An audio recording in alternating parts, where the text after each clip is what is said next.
And బాగున్నారా అందరూ?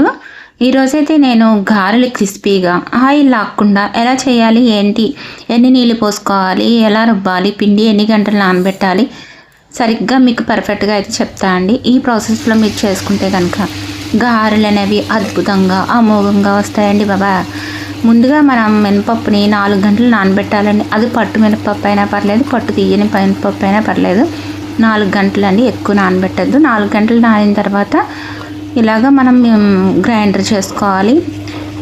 నేను 2 గ్లాసులు మినపప్పు పోసానండి. 2 గ్లాసులకి 1 గ్లాసు వాటర్ అయితే పోసుకోవాల్సి ఉంటుంది. అది కూలింగ్ వాటర్ పోసుకోండి, మామూలు నీళ్ళు కాకుండా కూలింగ్ వాటర్ పోసుకున్నారనుకో బాగుంటుంది. పిండి కొంచెం మెత్తగా నలిగేలా చేసుకుని ఒకేసారి నీళ్ళు పోసేయకండి. తిరగడం కొంచెం ఇబ్బంది అయినప్పుడు కొంచెం కొంచెం తడుపుతూ ఉండాలి. ఇప్పుడు మనం క్రిస్పీగా రావడానికి కావాల్సిన టిప్ అయితే ఇదేనండి. 2 స్పూన్ల సేమియాని అయితే తీసుకొని డ్రై రోస్ట్ చేయండి. దాన్ని కొంచెం కలర్ చేంజ్ అవ్వగానే తీసి పక్కన పెట్టేసి చల్లారి పెట్టుకుని మిక్సీ పట్టేసేయండి. కొంచెం కలర్ అయితే చేంజ్ అయ్యిందని తీసి పక్కన పెట్టేద్దాం దీన్ని. ఇప్పుడైతే మనం దీంట్లోకి ఉల్లిపాయ, పచ్చిమిరపకాయ, అల్లం, జీలకర్ర ఇవన్నీ వేస్తానన్నమాట. సో అందుకోసం ఇది నలిగిపోయిందండి, తీసి పక్కన పెట్టేసుకుని ఇప్పుడు దీంట్లోకి అల్లం, కొంచెం అల్లం, 1 పచ్చిమిరపకాయ, 1 స్పూన్ జీలకర్ర మెత్తగా మనం మిక్సీ పట్టేసుకున్నాం అనుకోండి, అది మన పిండిలో కలిపినప్పుడు చక్కగా కలిసిపోతుంది. గారెలకి ఎలాగైనా మనం అల్లం జీలకర్ర వేసుకుంటే ఆ ఫ్లేవర్ వేరుగా ఉంటుంది. సో ఎప్పుడైనా సరే గారెలు చేసినప్పుడు ఈ కాంబినేషన్లో చేయండి. ఇది మిక్సీ పట్టేసానండి, సేమియా కూడా మిక్సీ పట్టేసాను.